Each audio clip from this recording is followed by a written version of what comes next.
આજે રાજપીપળા ખાતે ચૈતર વસાવાના સમર્થનમાં આમ આદમી પાર્ટી અને આદિવાસીઓ દ્વારા એક મોટી સભાનું આયોજન કરવામાં આવ્યું હતું। આ સભા દરમિયાન આપણે જોયું કે ગઈકાલે જે જામીન અરજી પર બહાર આવ્યા છે એ ચૈતર વસાવાના પત્ની અને સહ આરોપીઓ છે, તેમને લઈને આમ આદમી પાર્ટીએ ઘણા બધા ખુલાસા કર્યા છે। સાથે જ ચૈતર વસાવાના પત્ની જે જેલમાં હતા તેમણે પણ બહાર આવીને હુંકાર કર્યો છે અને આદિવાસીઓને કહી દીધું છે કે આ બધું જ છે રાજકીય કિન્નાખોરી રાખીને કરવામાં આવી રહ્યું છે। પરંતુ આખું જેલવાસ દરમિયાન જે બહાર બધું સંભાળતા હતા એ હતા તેમના પત્ની વર્ષા વસાવા। તેમણે પણ આજે ઘણા બધા ખુલાસા કર્યા છે। આદિવાસીઓને હુંકાર કરતા કહ્યું છે કે જે અંબાજી છે ત્યાંથી ઉમરગામ સુધી હવે તો એક જ ચાલશે અને આદિવાસીઓને સાથે જે કરવામાં આવી રહ્યું છે ક્યારે પણ ચલાવી લેવામાં નહીં આવે।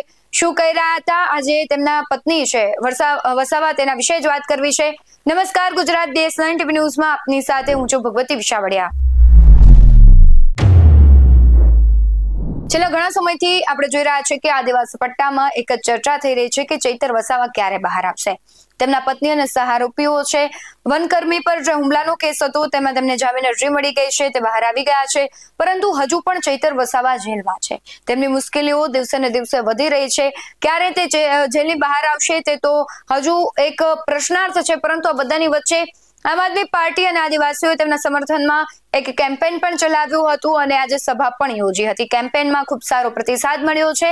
ત્યારે વર્ષા વસાવાએ આજે સભામાં શું કહ્યું સૌથી પહેલા તે સાંભળીએ, કારણ કે તેમણે ભારતીય જનતા પાર્ટીને આડે હાથ લીધા હતા અને ઘણા બધા આક્ષેપો કર્યા હતા। શું કહી રહ્યા છે વર્ષા વસાવા તેના પર નજર કરીએ। જય આદિવાસી, જય જોહાર। આજની આ સભામાં ઉપસ્થિત આપણા મહેમાનો, તાલુકા પંચાયતના સભ્ય, જિલ્લા પંચાયતના સભ્ય, ઘણે દૂર દૂરથી પધારેલા યુવાનો, માતા બહેનો, આગેવાનો, ઘણી મોટી સંખ્યામાં તમે અહીંયા પધાર્યા છો। તમારો બધાનો અમે આભાર વ્યક્ત કરીએ છીએ। હવે આજની આ સમર્થન સભામાં જે આપણે ગામડે ગામડે જઈને આપણા જે ધારાસભ્ય હાલ જેલમાં છે એમની સિગ્નેચર ચેમ્પિયન રાખ્યું હતું, એમાં ઘણા બધા ગામોમાં ઘણી બધી જગ્યાએ જઈને આપણા લોકોએ સિગ્નેચર કરી છે। સિગ્નેચર 1.5 લાખથી ઉપર થઈ છે અને આપણે આજે કલેક્ટર શ્રીને આવેદન પત્ર આપવાનું છે અને આપણે એમની પાસેથી જવાબ પણ લેવાનો છે કે તમે અમને કેટલા દિવસમાં જવાબ આપશો, કે તમે રાજ્યપાલને, રાષ્ટ્રપતિને ક્યારે તમે પહોંચાડો છો અમારું આવેદન પત્ર, એનો જવાબ પણ આપણે આજે જ લેવાનો છે।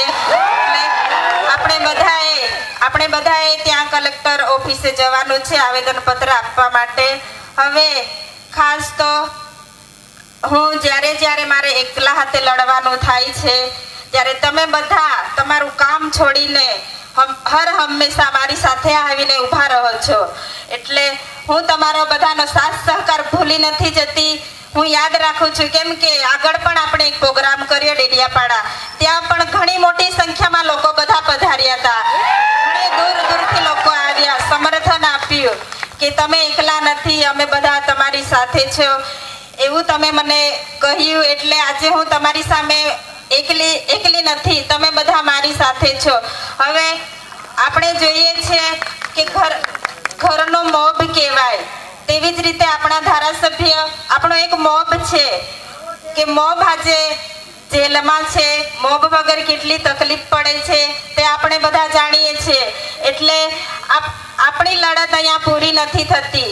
જ્યાં સુધી ન્યાય નથી મળતો ત્યાં સુધી આપણે આપણી લડત ચાલુ રાખવાની છે। આપણે હિંમત નથી હારવાની। તમારી બધાની આ તાકાત છે કે તમે ન્યાય અપાવી શકો છો। જનતાની અદાલતમાં કોઈનું નથી ચાલતું, જનતાનું ચાલે છે, તે આપણે બધાએ જોયું છે। એટલે તમારો બધાનો સાથ સહકાર કાયમ મળવો જોઈએ। જે ધારાસભ્ય સડકથી સદન સુધી લોકો માટે લડે છે, લોકો માટે અવાજ ઉઠાવે છે, ઘર પરિવારની ચિંતા કર્યા વગર હર હંમેશા લોકોની વચ્ચે રહે છે, એ આ ભાજપના નેતાઓને ગમતું નથી, એટલે વારે ઘડીએ જેલમાં મોકલે છે। પણ આપણે એનો બદલો લેવા માટે તમે બધા તૈયાર છો ને?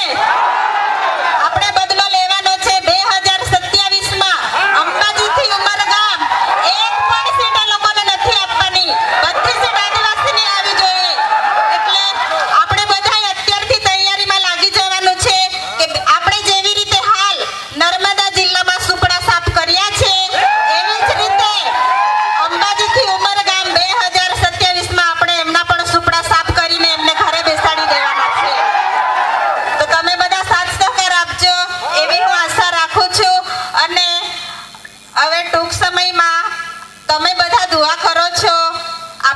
કુદરતની દયા પણ છે.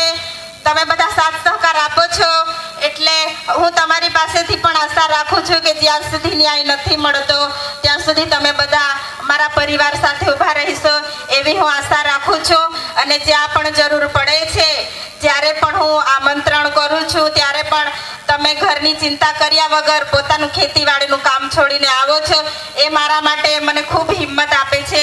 એટલે આવી જ રીતે સાથ સહકાર આપો એવી હું આશા રાખું છું. અને જે આ 7 ટર્મથી સાંસદ છે, 2 દિવસ પહેલાનું નિવેદન છે કે ડિબેટમાં બેસો, તો કેમ હમણાં તમને ડિબેટ યાદ આવે છે? જેલમાં છે ત્યારે યાદ આવે છે? કેમ જ્યારે બહાર હોય ત્યારે કેમ ડિબેટમાં નથી બેસતા? મનસુખ દાદા, તમારે ડિબેટમાં બેસવું હોય તો હું મારી જનતા સાથે તમારી સામે ડિબેટમાં બેસવા માટે તૈયાર છું. તમે આવી જજો. અમારી જનતા અને અમે બધા તમારી સાથે ડિબેટમાં બેસવા માટે તૈયાર છે.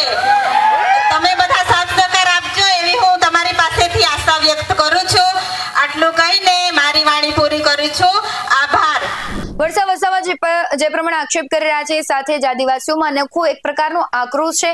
આમ આદમી પાર્ટીએ ઘણા બધા આક્ષેપ કર્યા છે, પરંતુ હવે જોવાનું રહેશે કે ચૈતર વસાવાની મુશ્કેલી વધે છે. ચૈતર વસાવા ક્યારે બહાર આવે છે કે ચૈતર વસાવા છે તે પણ હવે એવી સંભાવનાઓ નથી દેખાઈ રહી કે ભારતીય જનતા પાર્ટીમાં જોડાઈ શકે, કારણ કે ચૈતર વસાવા છે એક મક્કમ ધારાસભ્ય છે. અનેક વખત તે જેલમાં જઈ ચૂક્યા છે અને અનેક વખત આપણે જોયું છે કે તેમને દબાવવાનો પણ પ્રયાસ થાય છે, પરંતુ ચૈતર વસાવા ક્યારેય કોઈથી દબાતા નથી, એટલે જ કદાચ તેમને જેલમાં જવું પડતું હશે. હવે તમારું શું માનવું છે કમેન્ટમાં જરૂરથી જણાવજો. બાકી આવા જ વધુ અહેવાલો સાથે ફરી મળતા રહીશું. તમે અમારી યુટ્યુબ ચેનલને સબસ્ક્રાઇબ કરવાનું અને ફેસબુક અને ઇન્સ્ટાગ્રામ પર ફોલો કરવાનું ભૂલશો નહીં. બાકી અવનવી અપડેટ્સ મેળવવા માટે જોતા રહો BS9 ન્યૂઝ. નમસ્કાર.